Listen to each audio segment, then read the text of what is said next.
हर हर महादेव। हमारे चैनल पे आप सभी का ऐसा स्वागत। सावन की शिवरात्रि में या सावन के सोमवार में ऐसा क्या रहता है?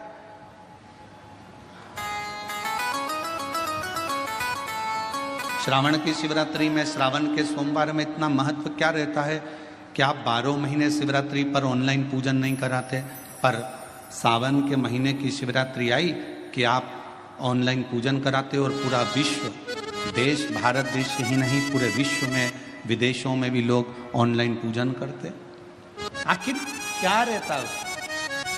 मेरा मेरी जीजी से, मेरी बहन से निवेदन है, तुम दुनिया के साल भर में कितने भी व्रत कर लो, तुम कितने भी उपवास कर लो, तुम कितनी भी पूजन कर लो, तुम कितना भी अनुष्ठान कर लो, सारे व्रतों पर, सारे अनुष्ठानों पर, सारी पूजन पर सावन के महीने के जो सोमवार होते हैं, जो शिवरात्रि होती है, जो प्रदोष होती है, ये पूरे साल के व्रतों पर प्रबलता प्रदान करते हैं, बल देते रहते हैं। पर निवेदन है, सावन के सोमवार का व्रत करो, पर ऐसा व्रत मत करना कि तुम्हारे व्रत करने से परमात्मा को भी टेंशन हो जाए।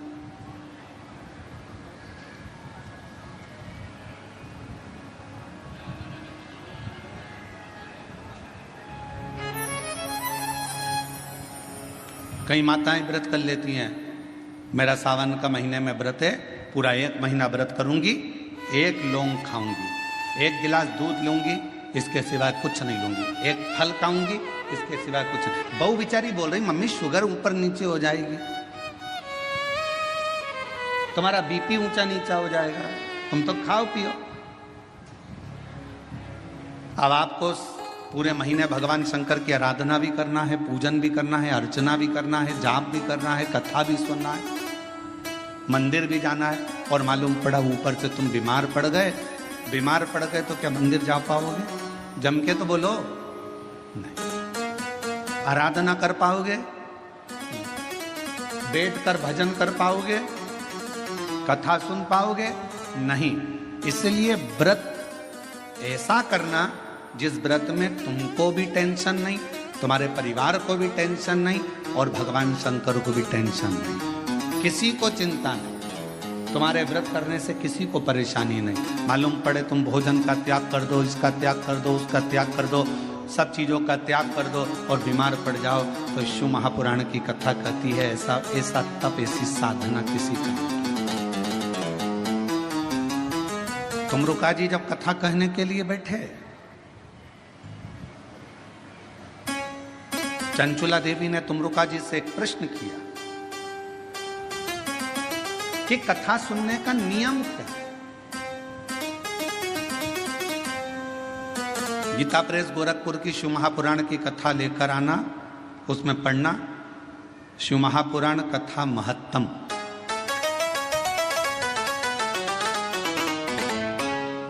कथा को सुनने का नियम क्या है, यह भागवत में भी पूछा गया। परीक्षित ने सुखदेव जी महाराज से पूछा था कथा सुनने का नियम क्या है।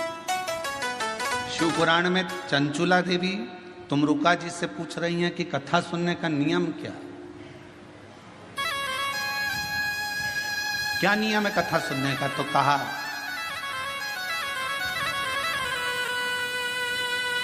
एक समय फलहार करो, शिव महापुराण की कथा को श्रवण करो, भागवत कथा को सुनो। इतना ना बने, एक समय फलहार करो, दूसरे समय भोजन करो, और शिव महापुराण की कथा को जरूर सुनो।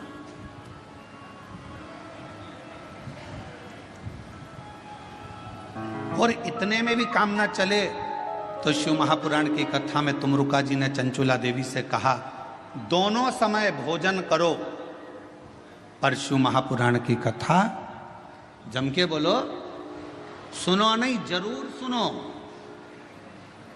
और यहां तक कहा यदि इतने में भी काम ना चले, दोनों समय भोजन में भी काम ना चले, तो टिफिन लेके कथा में चलो, पर शिव महापुराण की कथा जरूर सुनो।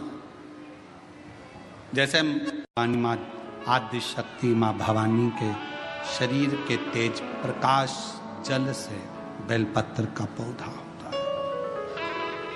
बेलपत्र का बेलपत्र का पौधा माता पार्वती जी के द्वारा प्रकट किया गया।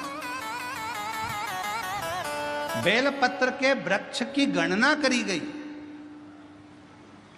बेलपत्र के वृक्ष की जो जड़ होती है उसमें मां गौरी का स्थान होता है।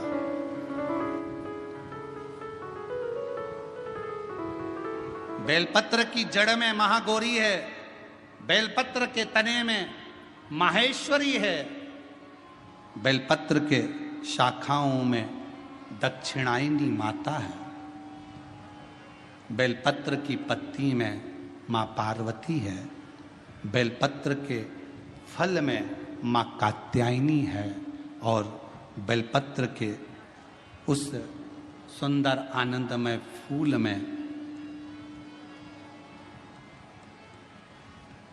उस फूल के अंदर मां गौरी विराजमान है। ऐसा पूरा बेलपत्र के वृक्ष की गणना करी गई।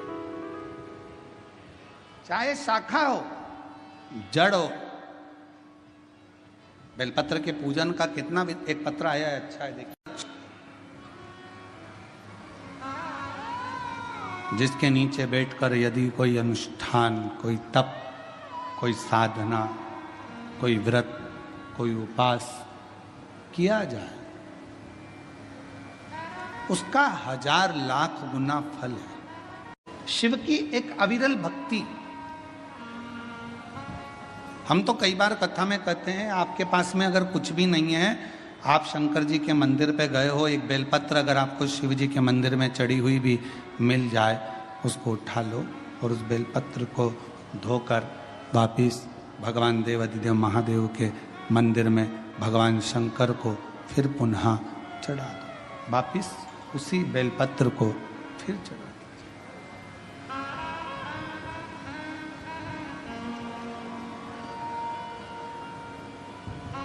और कई बार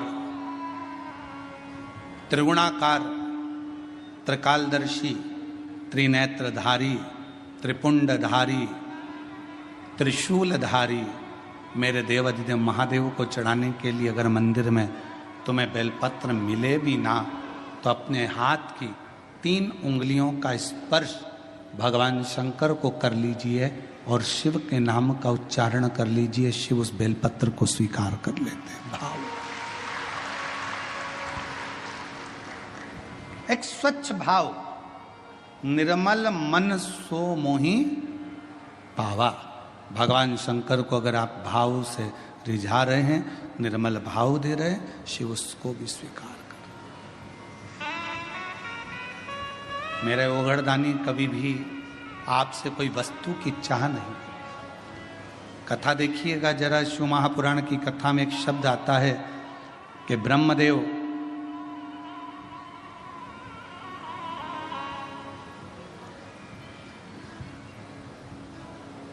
भगवान नारायण के सामने जाकर कहते हैं कि मैं शिव को नहीं स्मरण करता।